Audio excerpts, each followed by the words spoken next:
I've tried to make this video 3 times today, and I'm going to get through it this time. It's not an easy month for me, for my family, because 7 years ago, my son Martin was murdered, and it happened on May 7th, and he was in a coma for 7 days, and then he passed away on May 15th. And I prefer to remember May 7th rather than the day he died, because, quite frankly, we're all going to die. But we won't all die in that manner. He was taking his daughter to first grade early in the morning, and they came around the corner into a parking lot, and he saw a woman being attacked and stabbed by a man. In fact, Martin knew them. The woman had just left her 4-year-old daughter in Martin's apartment with my daughter-in-law, where she was going to watch for the day while the mother went to work. Martin was a leasing agent in that complex, and Leticia said to Martin that she had spent the night at her mother's house. She was afraid of her husband, and could he somehow bar him from coming to the apartment. And Martin explained that he was on the lease, so legally the apartment couldn't do anything, but if she would go get a restraining order, then they could certainly call the police and have him removed from the property if they saw him, or if she reported him. And so she said, I will do that today. And she left.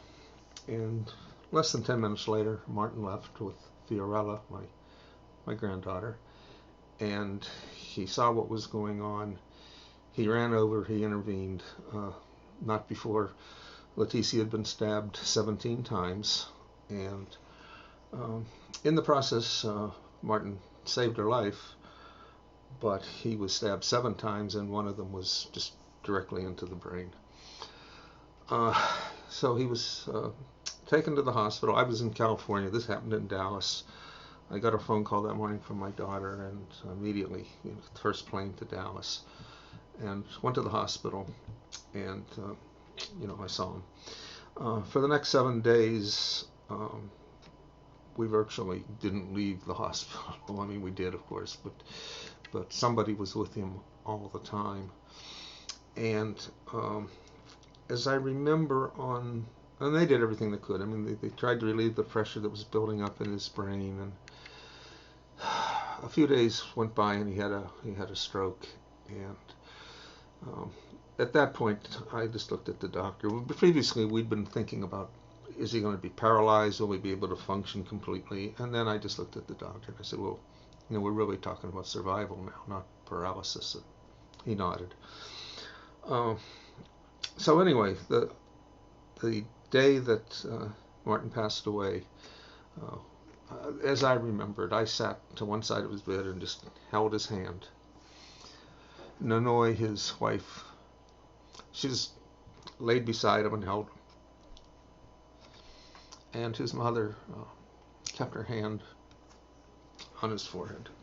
And 2 of the women he worked with, and one of their daughters, also spent the last day with him.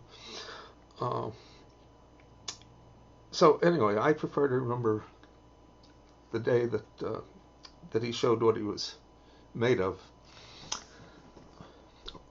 rather than the day that the machines were turned off. All right, so update on the story. I don't think much about the guy that murdered him. I have been asked many times, do I hate him? And I honestly, I don't, because I just don't want to give him that much attention. I don't want to give him any space in my head, and I don't want to use the energy that it would take to hate him.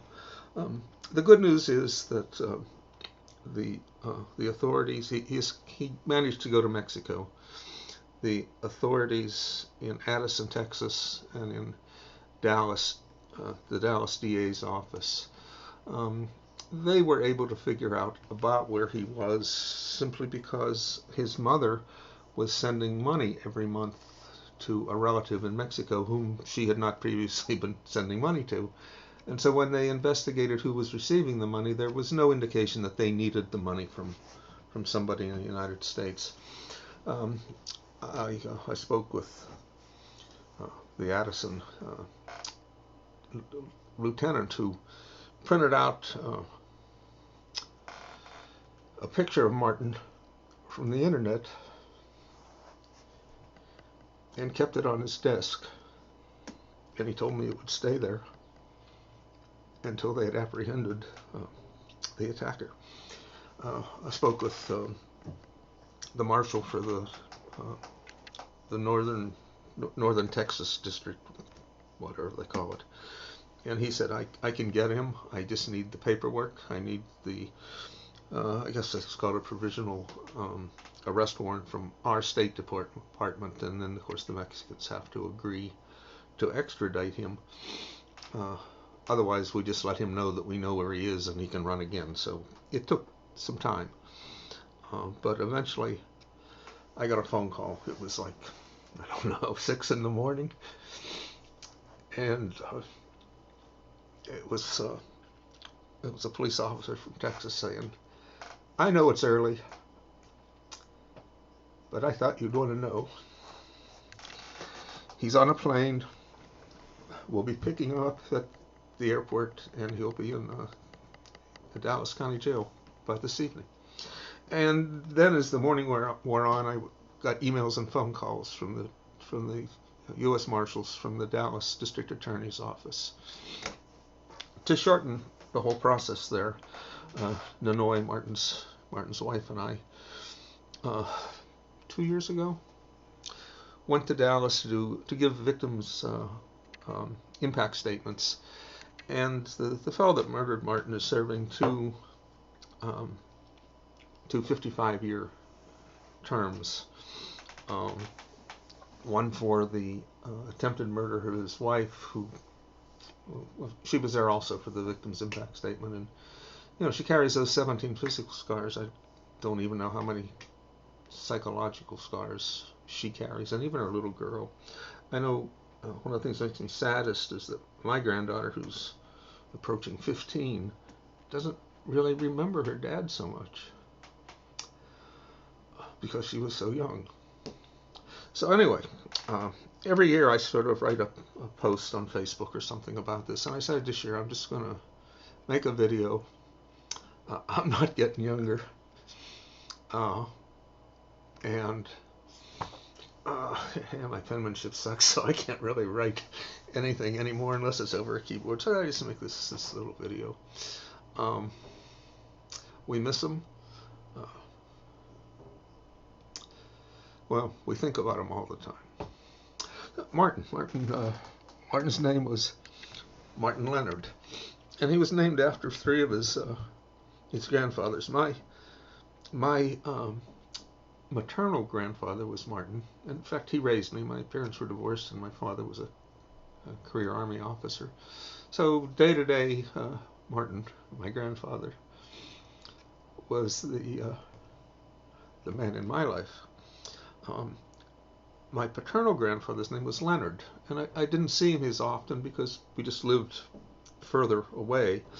But I saw him for a few times a year, and then my Martin's mother's father, his name is Leonardo.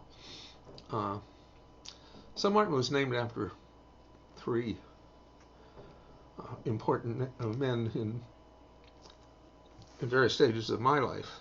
And I like the idea of naming people after other people.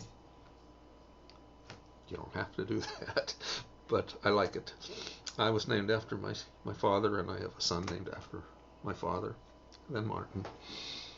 Elizabeth, my daughter, is named after my maternal grandmother, and her middle name is after her. Oh well, her mother's mother. And then there's Jorge. Jorge wasn't named after anybody, and we just call him George. So that's a little confusing. All right, well that's it. I just sort of wanted to talk about Martin for a minute, and I'm shaking the desk. I'm sorry. My legs are bouncing, and my hands are not totally steady. But that's the story of Martin. He's out there on the wall. He's in a few albums, and I'll stick some pictures up with this video. All right. Thanks for taking the time to listen.